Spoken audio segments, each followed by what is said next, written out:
이번 시간에도 유대인 이야기를 통해서 세계 경제사에 대해서 살펴보겠습니다. 이번 시간에는 페니키아 사람들, 그리고 이스라엘 사람들, 그리스 사람들의 상권 각축에 대해서 살펴볼게요. 고대 서양 사회는요, 정복은 명예로운 일이라고 생각했어요. 누군가를 지배하고 권력을 얻는 것은 좋은 것이라는 생각을 했는데, 장사는 그 명예로운 정복 전쟁보다 못한 간교한 속임수라고 생각했어요. 그렇지만 페니키아 사람들과 이스라엘 사람들은 생각이 달랐어요. 고대 사회의 특징인 정복 전쟁을 통해서 부를 탈취하는 것보다는 교역을 통해서 부를 증대하는 것이 좋은 거라고 생각했어요. 인간의 자유의지가 경제적인 영역에서 무한하게 발현되는 시기가 고대에 또 있었는데요.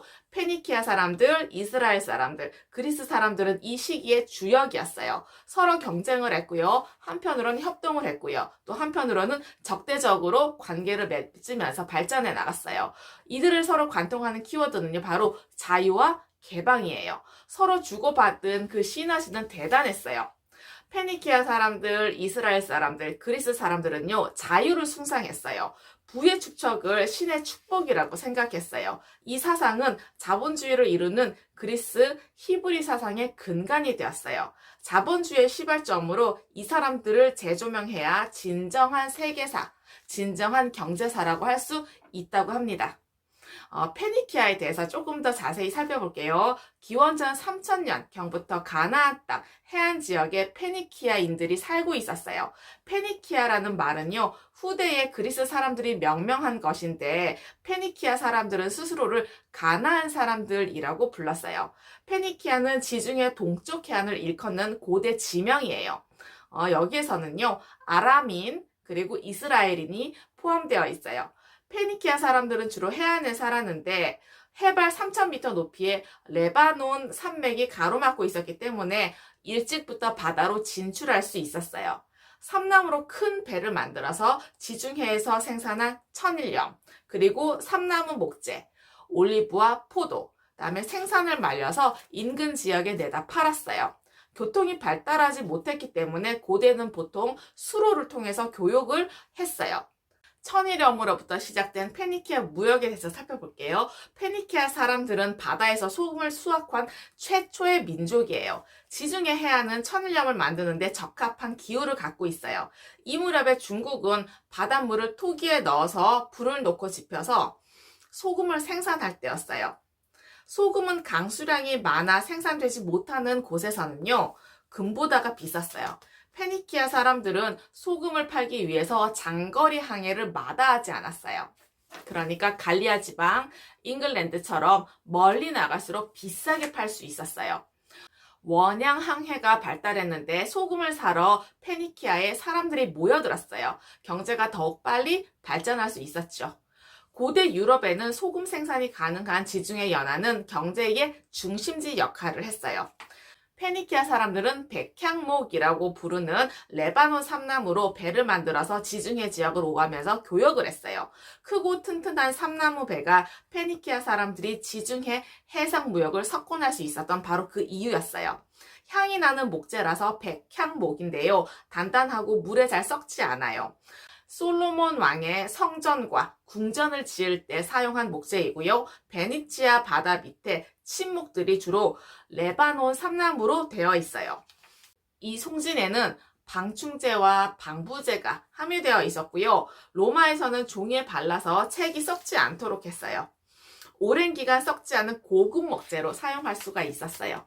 페니키아인들이 갤리선 같은 거대한 배를 만들고 목재를 수출할 수 있었는데 지금도 레바논 국기 한가운데에는 삼나무 그림이 그려져 있습니다.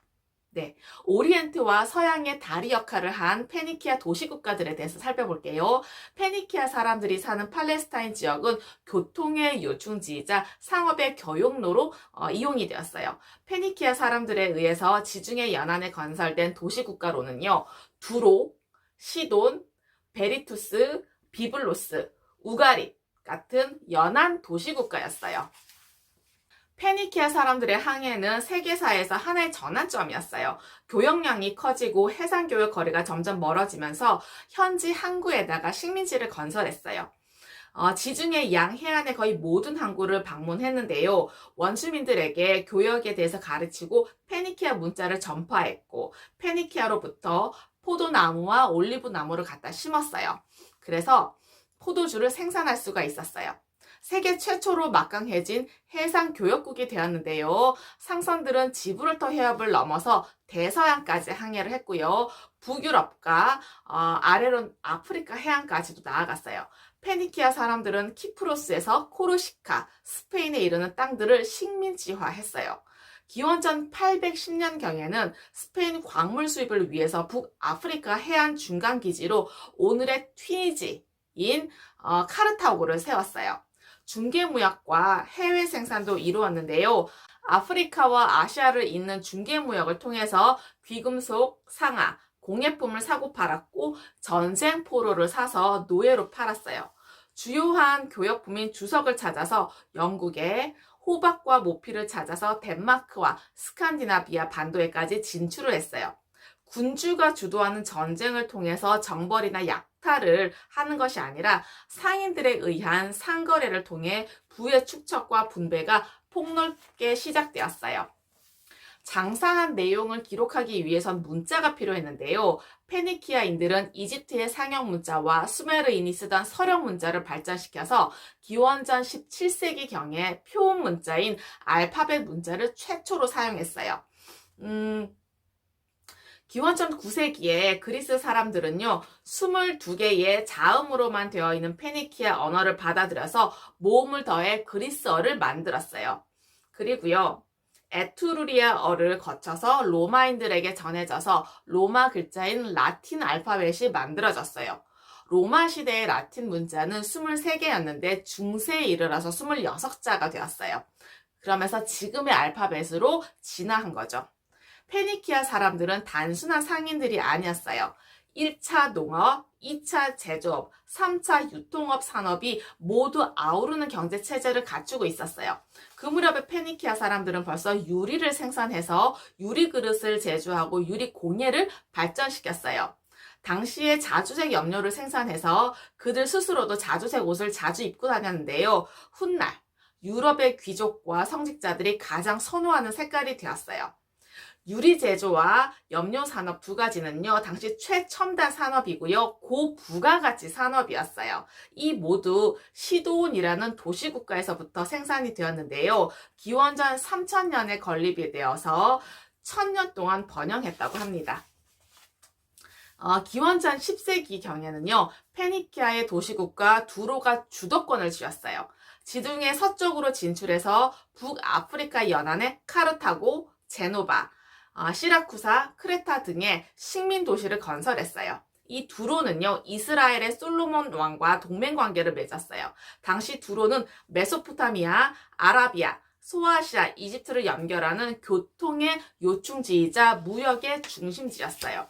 두로의 왕인 히람은요, 다윗 왕 때부터 이스라엘과 가까이 지냈어요.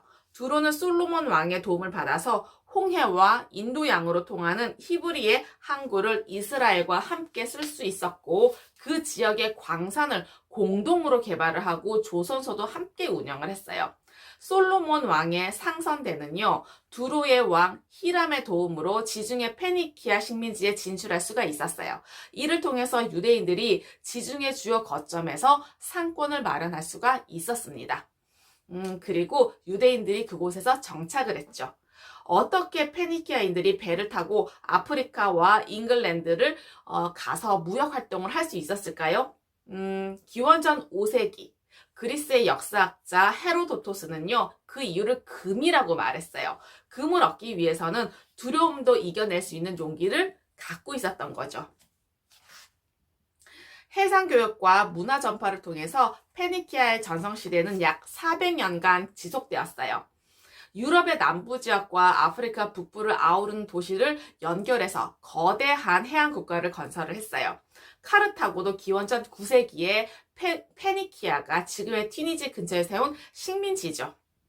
후일에 카르타고가 식민 모국인 페니키아보다 훨씬 더 강해져서 서부 지중해 전역을 통제하는 강국으로 성장했어요.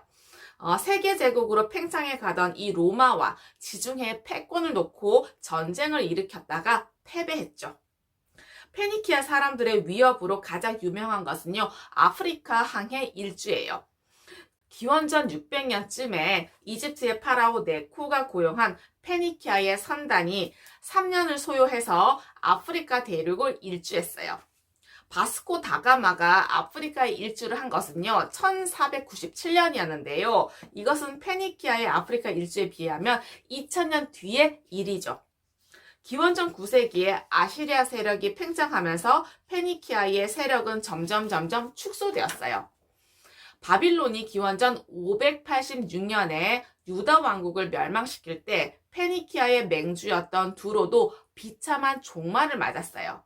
기원전 6세기 카르타고와 이탈리아의 에트루리아인 그리고 그리스 간의 치열한 상업 경쟁이 제해권을 둘러싼 전쟁으로 치달았어요.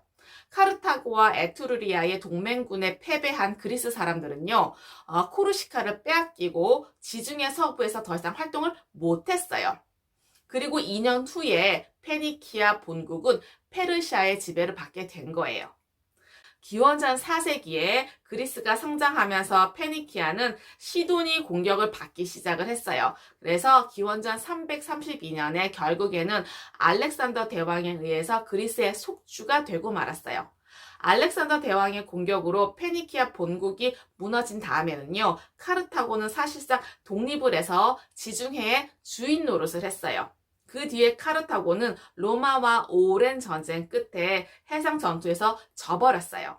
한니발 장군이 있긴 했지만요, 카르타고가 멸망하면서 페니키아 전역이 로마의 폼페우스에 의해서 시리아 속주로 편입되었습니다. 어떠셨나요? 과거의 지혜와 지식을 통해서 현재와 미래의 삶이 좀 더 의미 있고 풍성해지시길 기원합니다. 감사합니다.